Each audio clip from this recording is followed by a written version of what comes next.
Going on to you, Sagittarius. So you have the Queen of Wands, the Four of Cups, and then you have the Two of Cups. So your Sagittarius energy is coming in immediately. And you were just now trying to get to know somebody, but the person may have some serious issues. They may have some issues, right, with the sauce, right, with the fire water, if you know what I mean. And even if they don't, they're just generally hard to interact with.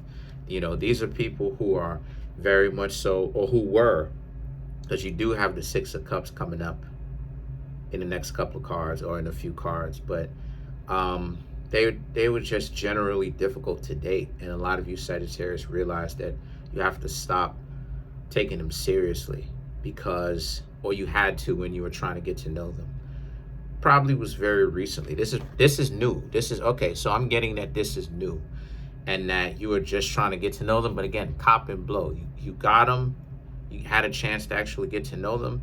You saw what it is that you Sagittarius wanted to see. You saw that they're dysfunctional, right? It's not like flawed human flaws. No, they're dysfunctional. These are people who are hard to date because of the fact that they're dysfunctional.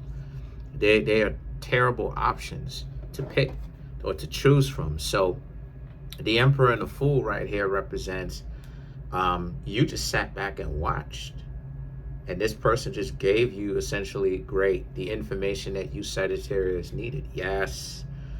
What did I tell you, Sagittarius? I told you, Sagittarius, that you don't, that's why it is that I don't take people seriously when they start doing all these S tests. Don't ever S test. Why? Because you don't need to.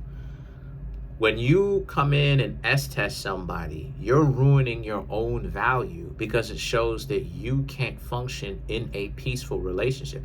Like, do you know how, like, Sagittarius, like, do you know how wild you would look if you interacted with somebody and the person's not showing you any kind of like chinks in their armor, any kind of dysfunctions? Yeah, they flawed, but no kind of chinks in their armor where they're showing you any kind of dysfunctions. And then you pull an S test. Do you know how weird that would make you look? Because now it's the person is not giving you any kind of reason for you to pop out with this. So the question, the ball would be put back in your court. Like, okay, what are you doing though? And this is what I mean when I say that there's no need for anybody to do S tests. There's no need for that. And how I realized this was trying to do S tests myself. I realized how unwise it was. It really was. It really is unwise, because I realized that all I'm doing is just stirring the pot in my own relationship. Like, my relationship doesn't need to be stirred. And then when I'm out of a relationship, I'm blaming myself and I'm feeling down because I stirred the pot in my own relationship. So you Sagittarius were very patient. You sat back. You had a chance to listen to what the person had to say. And you saw the actions that they took, and they didn't match up. And that's when it is that you essentially went radio silent. You have the Lovers and the Six of Cups. You Sagittarius understand that, first the Lovers. You Sagittarius understand that in essence, you have to take care of yourself. And that's what you're doing. You're paying very close attention right now to see who really actually has any kind of real serious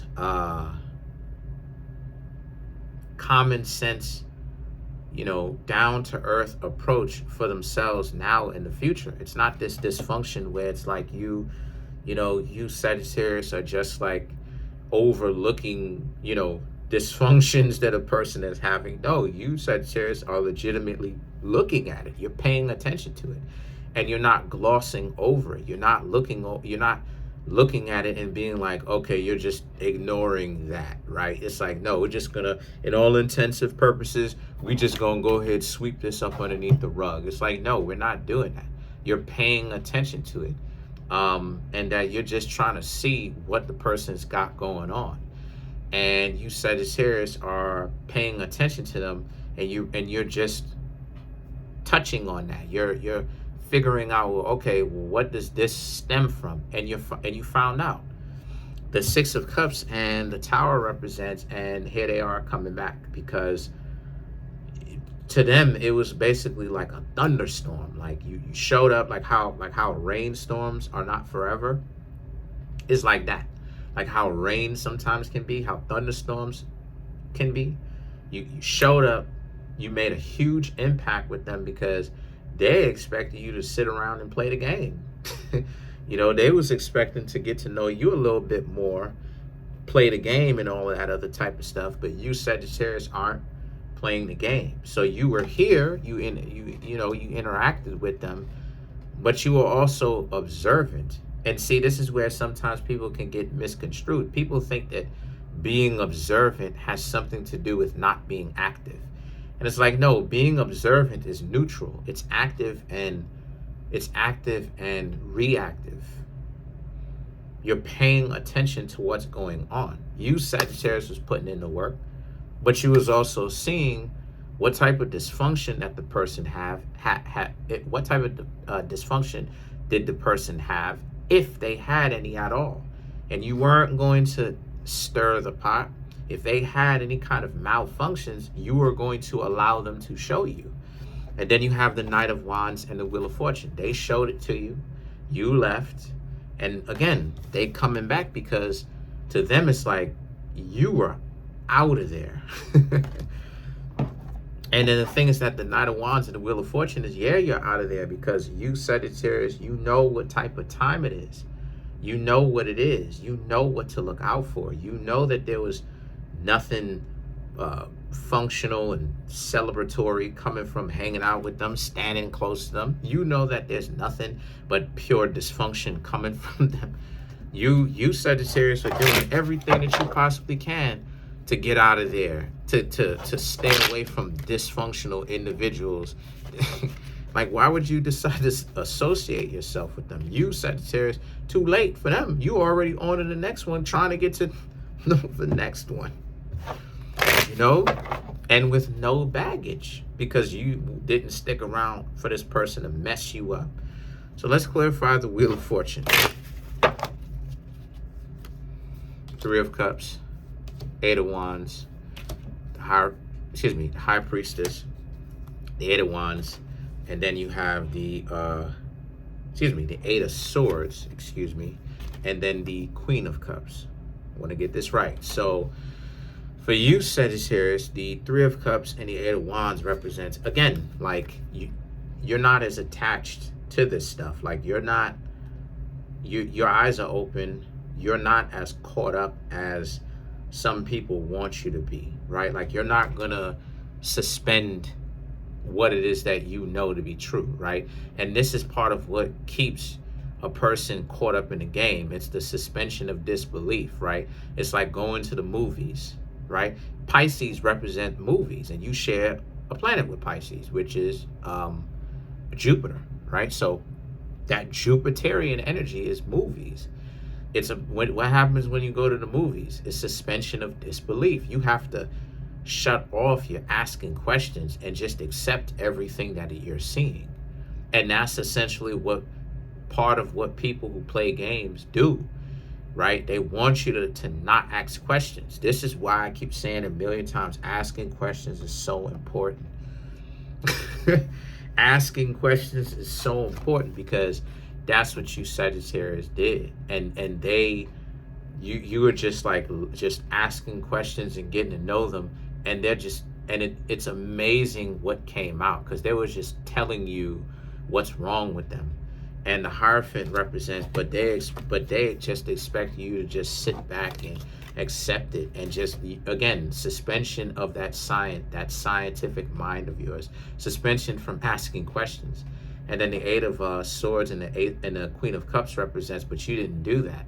You're on to the next one. Like I said before, you have a lot to offer somebody, because the Queen of Cups is a queen that has gold. Look, treasure, but they have to accept the chalice first. They have to accept the love first. You Sagittarius are not going to be moved to share and do anything for anybody like that, romantically like that, or a lot, much, if you're not moved emotionally, you do not have some form of spiritual connection, not just emotionally, but spiritually, mentally, physically. You Sagittarius are not the type. Y'all, see, Sagittarius is a lot less involved than what a lot of people think y'all to be. Like, Sagittarius is a zodiac sign that will try to help you out and do a few things, but Sagittarius will be like, like, y'all will do a couple of things, but y'all are not gonna go over the extra mile. The wiser Sagittarius are not finna do that. But that's it. I'm trying to make my YouTube channel grow to 100K subscribers. I'm at 14,900. I'm coming up on 15,000, 14,900 and change. Smash the subscribe button, smash the like button, hit the notification bell, set the notification bell to all so you can be notified whenever I drop my videos. And please, there's a link in the comment section below called a Linktree link. Click on it. It has ways to get a personal reading from me, birth chart reading, as well as the merch that I have that is on Teespring. Get something. Get a book, get a hoodie, right? Kareemspiritworks hoodies, right? With the Warrior Montezuma on the front. Get a birth chart reading, get a tarot reading. That's how it is. That's one of the ways on how I keep my channel up. So this does help. Trust me.